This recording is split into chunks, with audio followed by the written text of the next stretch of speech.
My college roommate was a character. Big, tough, but bully guy. He used to mock everyone, making cruel jokes or punching and kicking, just for his fun. Everyone in our year was afraid of him, including me. But somehow, he liked spending time with me. I didn't know why at first. But it turned out that he is a very funny guy and very curious. He used to ask very deep questions like, why beer has bubbles, but wine doesn't? And we used to go to bars and pick up girls. Mostly he was picking up and laughing at us because we nerds didn't know how to talk to a girl. One day, when he was outside, he called me asking for advice. I said, okay, tell me what happened. Then he started explaining me that there was another guy who had just enrolled to our university, but that guy doesn't shake hands with him, doesn't know his name, and worst of all, in front of others, he questioned his authority, asking why he should shake hands with him if he doesn't even know his name. Really, really bad offense in the minds of 20 years old guy who had grown up watching The Godfather and Brigada, right? So as usual, he was about to teach him a lesson with his fist. So to say, teaching him what respect is. And I said, what do you want me to help you with?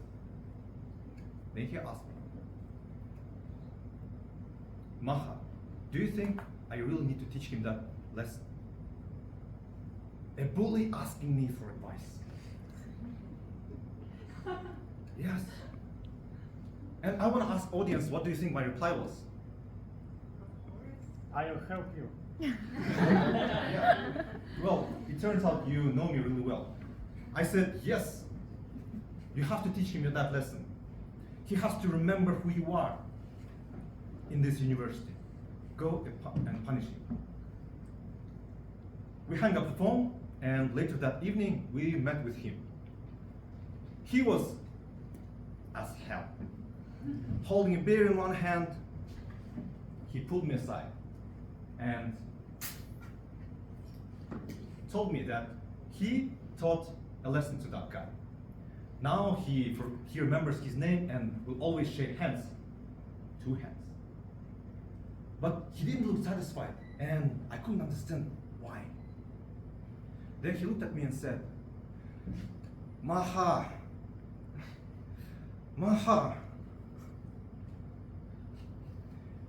I've always admired you. You study diligently, come home after school, take your 15 minutes, sleep like a robot, wake up and study your Chinese for 3 to 4 hours.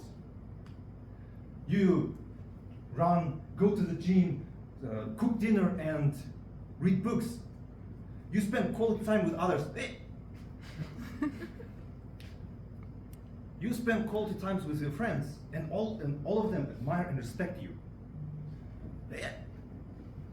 Did I say that I admired you? I started reading books looking at you. I started changing unconsciously, all looking at you. But today, when I called you, actually 2 sides of me was fighting inside. And I felt that punishing that guy was wrong, but I couldn't understand why. I couldn't explain to myself why. So I called you for advice, where you told me that I must do it.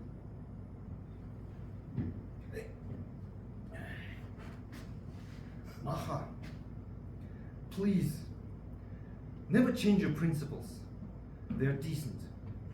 Stay true to yourself.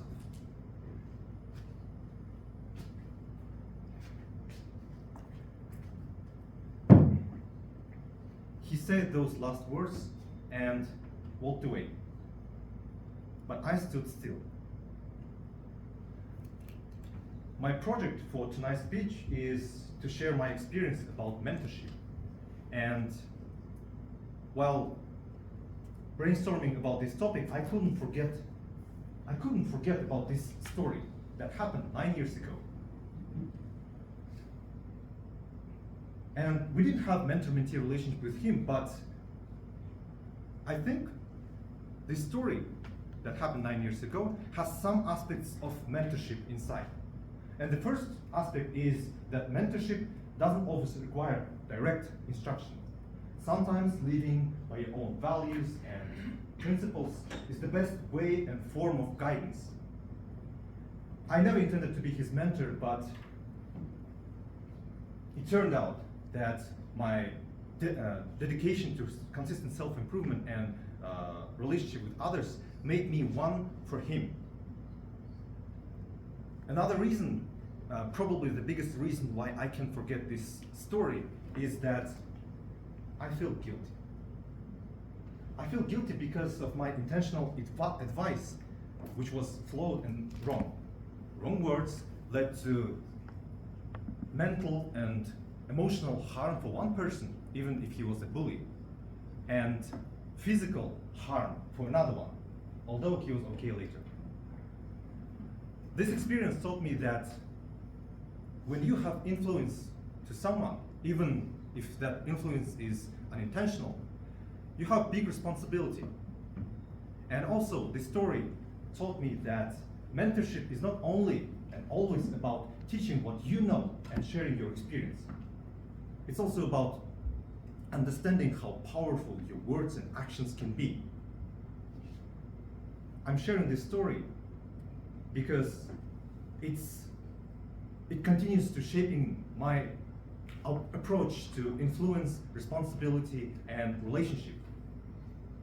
So, what is your story that changed your life? Thank you.